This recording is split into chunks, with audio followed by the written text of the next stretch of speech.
Hello, updating and testing on the set 8 list. This comes a lot from theory as well as like what my testing group comes up with and the data that I get from the lovely people there. But yeah, we're sort of going forward and updating the list for anyone who's ready for set 8 because, store champs, enjoy them. I've got videos about how to play Kiwi in set 7 store champs. But as the game progresses, yeah, we need to sort of get ahead of the meta, which I think is always quite fun, and just testing with proxies and stuff like that, and theory crafting is always great.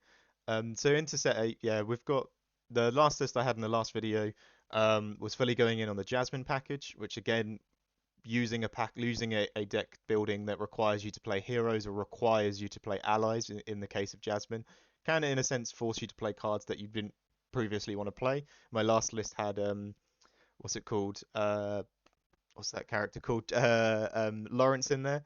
And again, like we didn't optimally ever want to really play Lawrence. Like I never really rated that card too highly.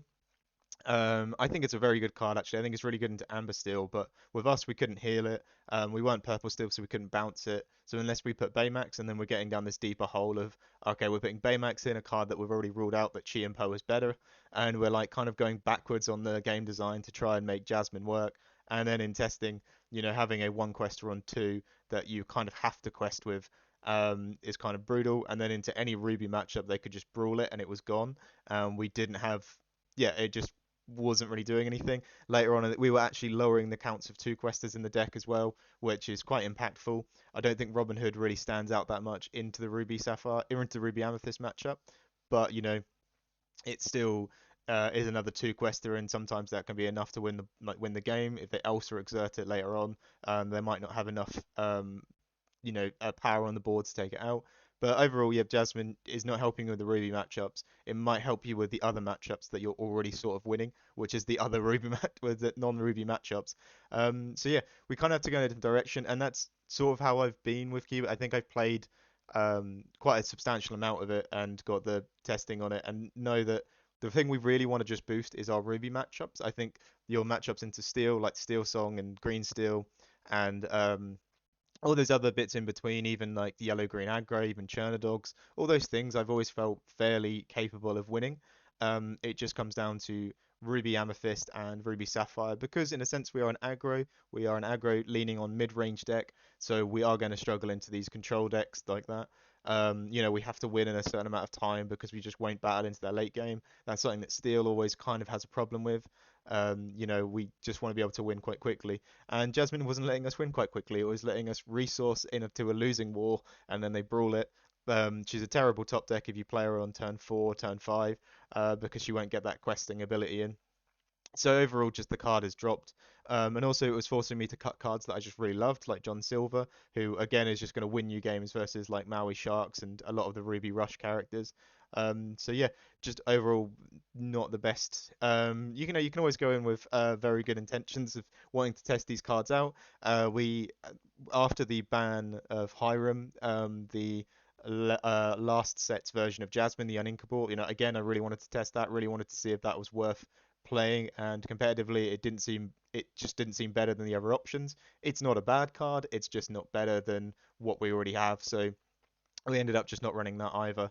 And yeah, I think from Justin's 10k event, we learned so much from Chi and Po being in there, and he's just so good. He can be a thing that wins you Ruby matchups because besides the Shark, everything is kind of a struggle to run through it and get rid of it. So overall, yeah, the Jasmine package sadly had to go. The little Bernard is dropped there.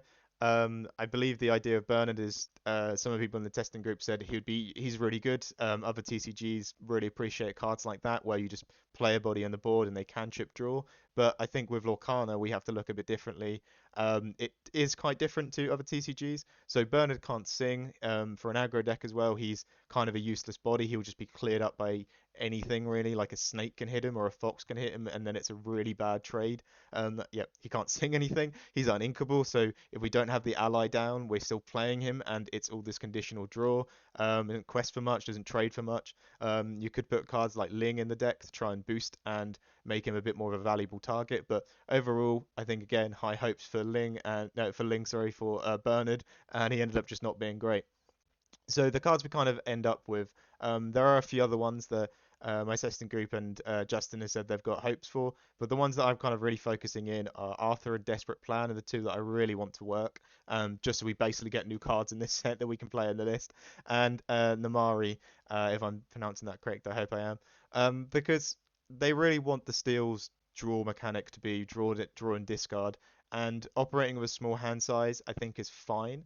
And especially if they discard you down and you have cards like Dock or Desperate Plan to give some life to your hand again, I don't think that's bad at all.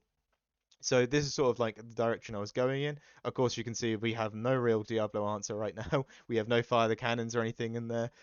So we could look at maybe swapping the Murktide Manas out for mines. I think with Desperate Plan being an uninkable, it makes it quite hard to fit those fire the cannons in there and justify this like increased uninkable um, count. But I think we definitely do need some sort of fire the cannons or something like that. But you know you see a lot of the Amethyst steals.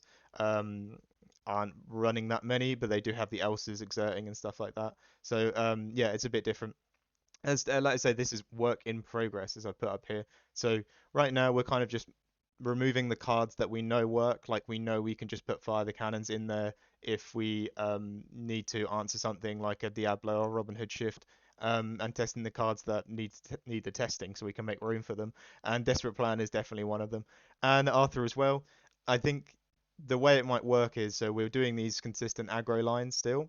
We're running out the Robin Hood, Smee, Alice, Pluto, Cogsworth. We're doing all that stuff. But while we're doing that, we can also be doing like Mulan to start filtering out the hand instead of the Robin Hood on turn one, and then on turn five we can play the Namari to like filter out the hand a little bit more, and we can get to a point where our hand could be something like Arthur and Desperate Plan. So we play the Arthur out, and then we Desperate Plan and get three cards, and we'd technically be drawing more cards than like in a quicker succession than we would have really got anyway from just not having the Arthur and not skipping that draw turn. And if your board is Namari and Arthur on board, um, you should be in a good spot. And against the Ruby decks, I could imagine you might be in a spot where Be Prepared is the only real efficient answer to the board, which unlocks your draw step again, and you should have some cards in hand, and you should be able to keep flooding the board. I think Gantu being dropped is a bit risky because how much that wins you against those Ruby matchups.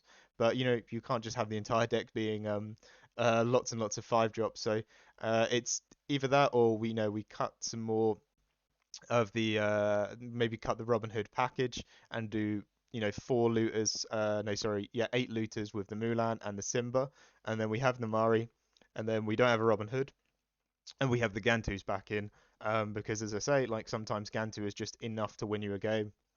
I think especially against Ruby Sapphire, the Shark decks, the DKP lists, like they pretty much don't run answers for that. Some run a Dragonfire or a Hades, but they're not really appropriate answers, so they just win you the game. So it might end up being that I just cut the Robin Hood package completely and put Gantu back in. That we'll see.